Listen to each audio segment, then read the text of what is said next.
অনুরাগের ছোঁয়া ধারাবাহিকে আজকের পর্বে দেখা যায় দীপা অর্জুনকে এসে বলছে, অর্জুন দা তুমি কি আমাকে সত্যিই ভালোবাসো? তাহলে এই ভালোবাসার দোহাই দিয়ে বলছি তুমি আমার জীবন থেকে চলে যাও। এই বলে দীপা বেরিয়ে যায়। অন্যদিকে ইরা যখন পেশেন্ট দেখতে থাকে এরই মধ্যে সূর্য এসে ইরাকে বলছে তোমার আসল পরিচয় কি।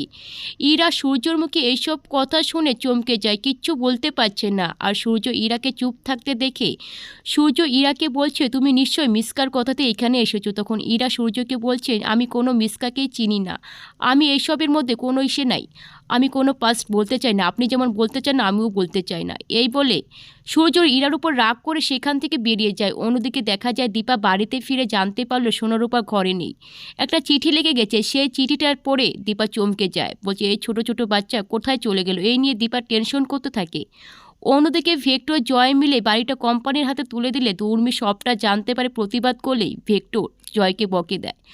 জয় ভেক্টরের কথা মতো উর্মিকে বকে দিয়ে সেখান থেকে উর্মিকে বের করে দেয়। আর উর্মি সেই কথাটা সহ্য করতে পারে না, তাই উর্মি নিজের থেকেই বীরকে নিয়ে চলে যায়। অন্যদিকে দেখা যায় দীপা সেই চিঠিটা নিয়ে অর্জুনের কাছে সাহায্য চাইতে গেলে সেখানে সোনারূপা চলে আসে। তখন সোনারূপা বলছে মা আমরা অর্জুনকে ড্যাডি বানাবো।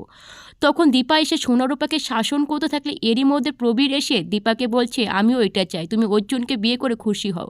কিন্তু দীপা এই কথাটা কিছুতেই মেনে নিতে পারছে না। আর এইদিকে সূর্য সেখান থেকে জানতে পেরে গেছে দীপা অর্জুনকে বিয়ে করতে চলেছে, তাই ছুটতে চলে এসে কলকাতায় দীপাকে বলছে আমি ফিরে এসেছি, তুমি অর্জুনকে কিছুতেই বিয়ে করবে না, আমি তোমাকে আবার বিয়ে করব। তাহলে আপনারা এটাই চান তো? প্লিজ কমেন্ট করে জানাও।